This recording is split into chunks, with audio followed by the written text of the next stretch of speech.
Pang-5 nating topic mga kababayan, ito, 'no? Pang-5 nating topic, Amerika bubuksan ang kaso ni Pastor Kibuloy, mga bossing. Eto, dumako tayo dito, pakinggan ninyo itong balita. Ay pinag-utos ng Korte sa Amerika na buksan ang arrest warrant doon laban kay Kingdom of Jesus Christ founder Apollo Quiboloy. Oh, Alinsunod po yan sa hiling ng United States Attorney Criminal Division na humahawak sa kaso ng nako po, lalong naloko na. Lalong ano na. Sabi ni Maynard, meron kang allergy, Mark. You are allergic to dust. Mukhang ganun. And pollen. Kaya palagi kang nangungulangot. Palaging Makati ilong mo. Yun. Makati ilong. Pag nasa Pilipinas ako, tsaka dito sa Batok, meron akong Makati. Pero take Zyrtec or Benadryl. I will. O, yan yung sinasabi natin. Hindi porket na magkaiba yung pananaw namin ni Maynard, kumbaga, wala tayong mapupulot sa kanya, ano? Oh. pastor.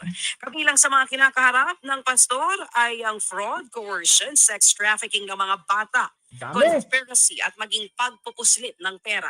Ayon naman sa ilang legal expert, malaki ang implikasyon ng pagbubukas ng nasabing warrant. Kapag sealed kasi ito, tanging mga piling law enforcement agencies lamang ang may hawak at pupwedeng magpatupad nito. So, ibig sabihin, kapag nakasilyado daw po, no? Kumbaga, pili lang. Inulit ko lang. Pakinggan nyo na lang. Pili lang. Pero kapag kayong bukas, mas madami po yung mga posibleng makialam sa kaso para damputin si Pastor Kibuloy. Naku po, mag-iyakan yung mga Palmolive girls na tinatawag ni Takeru Miyamoto. Napansin ko po doon sa TikTok, mga kababayan. Merong mga puro workers daw po doon kay Pastor Kibuloy. Sabi ko, paano kaya nila ididepensa si Pastor Kibuloy doon sa mga reklamo patungkol sa kanya, no? So, pinakinggan ko po isa-isa. Nauna kong mapakinggan yung 3 babae. Ang tawag kay First Lady, butod din. Sabi ko, aba, mukhang mukhang followers ni Maharlika to. Ibang klase yung mga salitaan. Galit na galit po. Ano? Sabi ko, saglit. Ganyan ba yung mga tinuturo ni pastor? O, tapos may sumunod na, puro ganun sila mga kababayan. Ramdam mo yung galit sa kanila. Ramdam mo yung hindi nila naisip na merong mga tao na nagrereklamo doon sa sinusundan nilang tao. Basta, followers kami ni pastor kailangan ipagtanggol namin siya. Hindi nila naisip na merong mga tao na tumatangis na nagsasabi na sila ay naargabyado at sila ay kumbaga may reklamo kay Pastor Kibuloy. Tuloy. Pero ngayon posibleng mas mapadali ang paghuli sa pastor lalo target ng Amerika na ipa-extradite o papuntahin doon si Kibuloy para harapin ang kanyang mga kaso. Nako. Mas mapapalakas kasi ang koordinasyon sa pagitan ng iba't ibang international law agencies. Kinukuha na ng News 5 ang panig ni Pastor Kibuloy tungkol sa issue. Pero nauna namang sinabi ng kanyang abogadong si Attorney Ferdinand Topacio na inosente si Kibuloy sa lahat ng paratang laban. Si Ferds Topacio din pala ang niya, ang lawyer niya, no? Mga hinahawakan ni Attorney Topacio, sa kanya. Sa isang audio recording, sinabi rin ng pastor na may kontsabahan sa pagitan ng FBI, NBI at Malacanang para hulihin at Ano tawag nila doon? Kontsabahan? No? Kontsabahan? Hindi po. Mga gobyerno po yan mga kababayan. So, magtutulungan po yan. Lalong-lalo na at may mga tao na nagsasabi na sila ay naargabyado. Magtutulungan ang mga gobyerno. Diba? Pilipinas at Estados Unidos. Hindi kontsabahan yan, hindi kung ano mang masamang tawag dyan. ipapatay umano siya. Salamat. Yung mga dahilan na ipapatay, no? Parang nagiging na lang po, no? Parang nagiging, kapag ako pinatawag sa Senado, sasabihin ko, ipapapatay na lang ako. No, para magtatago na lang ako para hindi ako lilitaw. Parang nagiging normal na dahilan na lang po, mga kababayan, nung mga hinahainan na reklamo.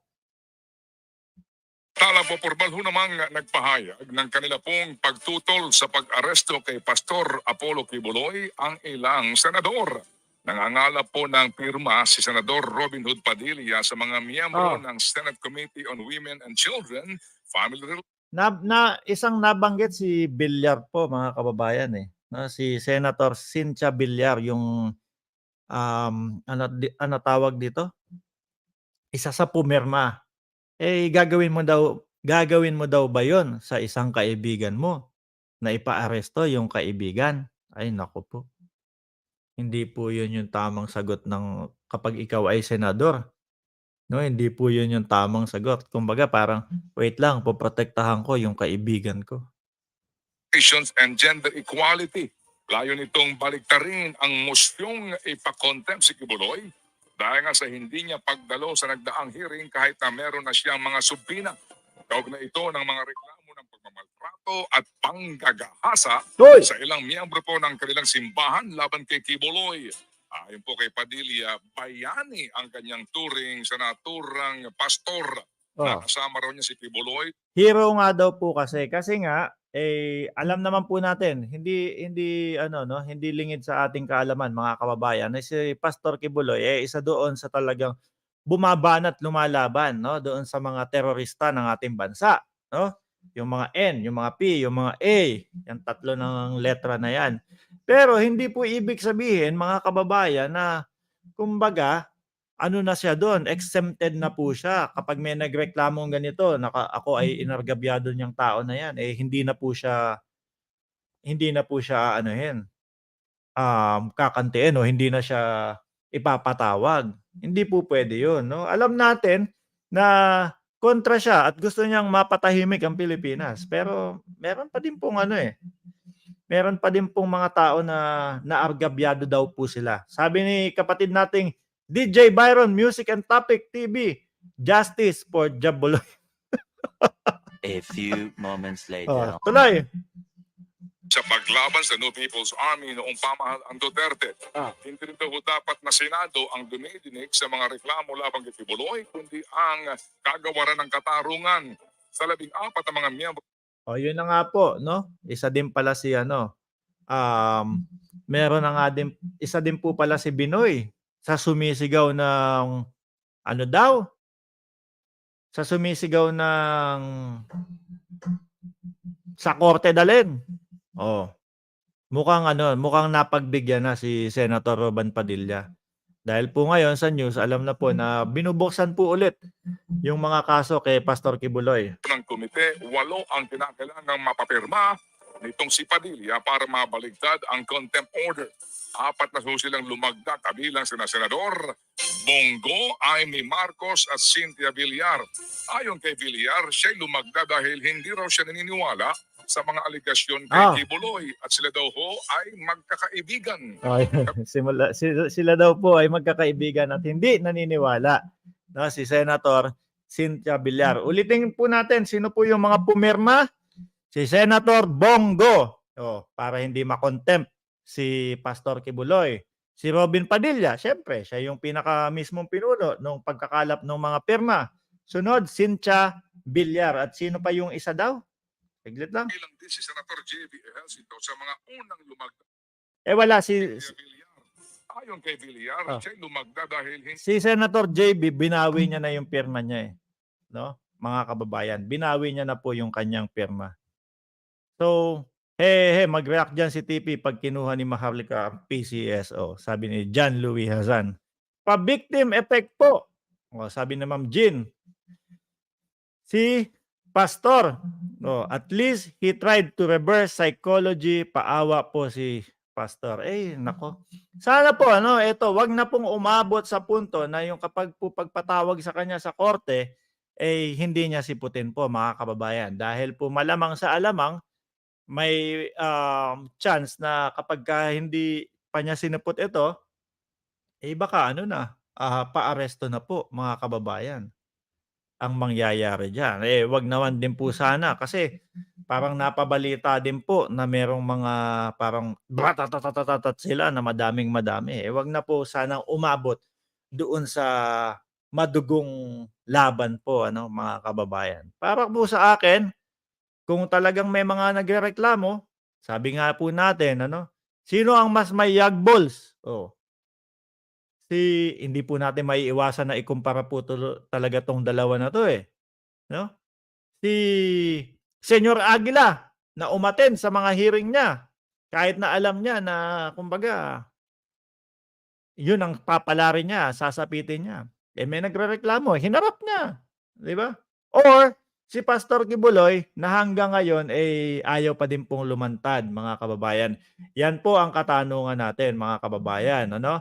Sino ang mas may yagbols? Si Pastor Kibuloy or si Senyor Aguila, mga kababayan? So, 51 minutes tayong nagsasalita dito, mga boss.